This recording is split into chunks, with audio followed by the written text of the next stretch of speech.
Question number 8 का एक बार फिर से सुन लो, आगे का सॉल्यूशन भी कर दे रहे हैं। क्वेश्चन नंबर 8 के ए में जो इन्फॉर्मेशन था वो क्या था सर, करंट रेशियो दिया हुआ था। उसके बाद क्वेश्चन में लिखा हुआ था acid test ratio. Acid test ratio का दूसरा नाम क्या बताया मैंने, लिक्विड रेशियो भी इसको कहते हैं, ठीक है। और इसका फॉर्मूला जो लिक्विड रेशियो का फॉर्मूला होता है वही एसिड टेस्ट रेशियो का भी फॉर्मूला होगा, जो कि यहाँ पर मैंने लिखा है। इसका वैल्यू दिया हुआ है। उसके बाद इन्वेंट्री यानी कि स्टॉक है, इन्वेंट्री को क्या बोलते हैं, स्टॉक कहते हैं। बोलता है क्या फाइंड आउट करना है आपको, फाइंड आउट क्या करना है, करंट एसेट्स और करंट लायबिलिटी आपको निकालनी है। सॉल्यूशन कर रहे हैं जिसमें सबसे पहला मैंने क्या लिया सर, करंट रेशियो लिया। करंट रेशियो का फॉर्मूला होता है current assets by current liability. ना ही मुझे करंट एसेट्स पता है, ना ही करंट लायबिलिटी पता है, सिर्फ और सिर्फ करंट रेशियो का यहाँ रेशियो दिया है। वही करंट रेशियो जो 3.5:1 है उसको मैंने यहाँ लिखा है। करंट रेशियो बराबर क्या लिखा था, उसके नीचे 3.5/1। और ना करंट एसेट पता है ना करंट लायबिलिटी, तो इसको हमने क्या किया, एक मैथमेटिकल जो इक्वेशन है उसमें मैंने इसको चेंज किया। तो मैं इसको जैसे ही क्रॉस आप गुना करेंगे तो CA को 1 से गुना करेंगे तो C आएगा। उसके बाद 3.5 को CN से मल्टीप्लाई करेंगे तो बीच में इक्वल, और 3.5 को इससे आप मल्टीप्लाई करेंगे तो क्या आएगा 3.5 CN शारिका। उसके बाद इस पे इक्वेशन को मैंने सीधा कर लिया सर, CA और जो 3.CN था उसको इस साइड लिया है तो बराबर की साइड क्या बचा, 0। इक्वेशन 1 आपका बन गया। उसी तरह फिर इक्वेशन 2 के लिए मैंने क्या किया था, लिक्विड रेशियो लिया। लिक्विड रेशियो का फॉर्मूला लिखा, liquid assets by current liability. Current यहाँ पे लिक्विड एसेट्स बराबर फॉर्मूला आपको पता है, लिक्विड एसेट्स के स्थान पर मैंने लिखा है करंट एसेट्स माइनस स्टॉक। जो फॉर्मूला पहले आपको बताया जा चुका है कि लिक्विड एसेट्स निकालने के लिए आपको CA में से स्टॉक अगर घटाएंगे तो आपका लिक्विड एसेट्स आएगा। उसके नीचे CA लिखा हुआ है। और लिक्विड रेशियो का अनुपात दिया हुआ था 2:1, क्योंकि मैंने लिक्विड रेशियो हटाकर क्या लिख दिया, 2/2 लिखा, क्रॉस मल्टीप्लिकेशन किए, यहाँ पे एक इक्वेशन आपका आ गया, ठीक है। इक्वेशन क्या है, CA - 2CL = 30। अब तो आप क्या कर लेंगे आप सर, इन दोनों को सब्ट्रैक्ट करें। आइए इक्वेशन 1 एंड 2, ठीक है, फ्रॉम इक्वेशन 1 एंड 2। तो सर दोनों को लिख लेते हैं। इक्वेशन 1 कितना है हमारा, CA - 3.5 CL = 0। उसके बाद 2 क्या है, CA - 2CL = 30,000, है ना।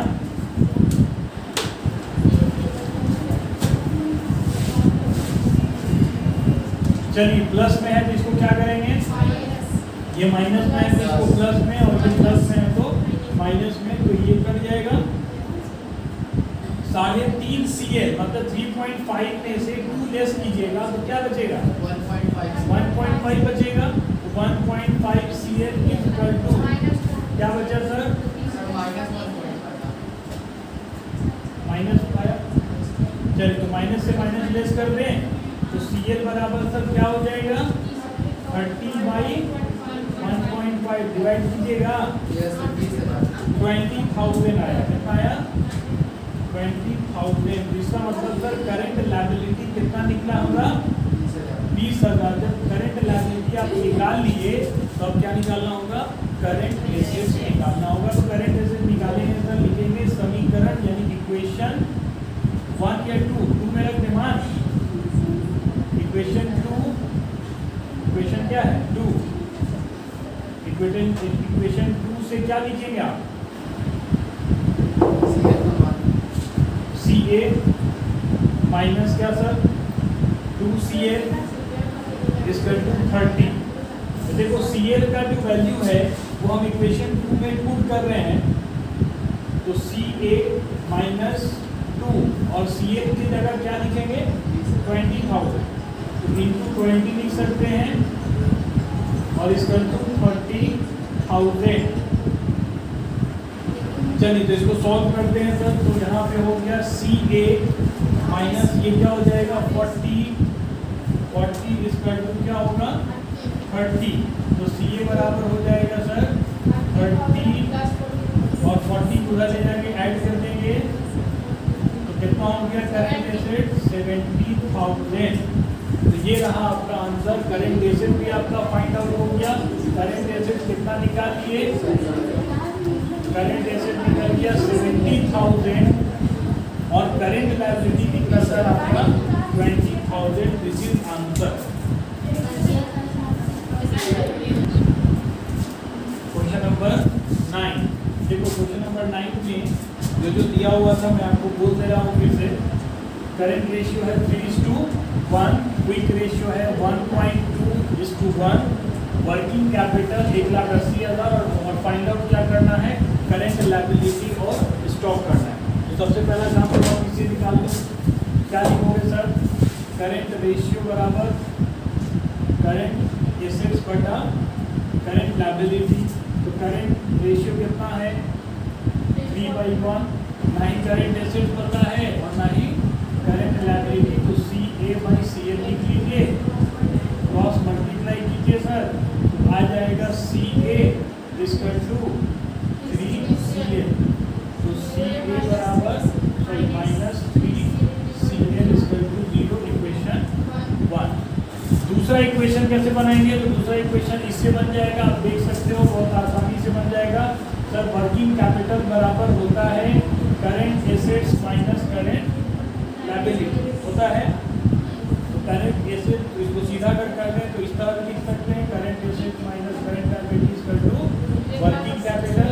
करेंट एसेट्स हमें नहीं पता है, करेंट लायबिलिटी भी नहीं पता है, लेकिन वर्किंग कैपिटल 1,80,000 हमें पता है। इसको समीकरण 2 मानेंगे। इसको क्या मानिएगा, समीकरण 2। तो देखो इक्वेशन 1 किससे निकला, इससे, और इक्वेशन 2 किससे निकाले, वर्किंग कैपिटल से। वर्किंग कैपिटल बराबर फॉर्मूला आपको पता है, वर्किंग कैपिटल बराबर current asset minus current liability होता है।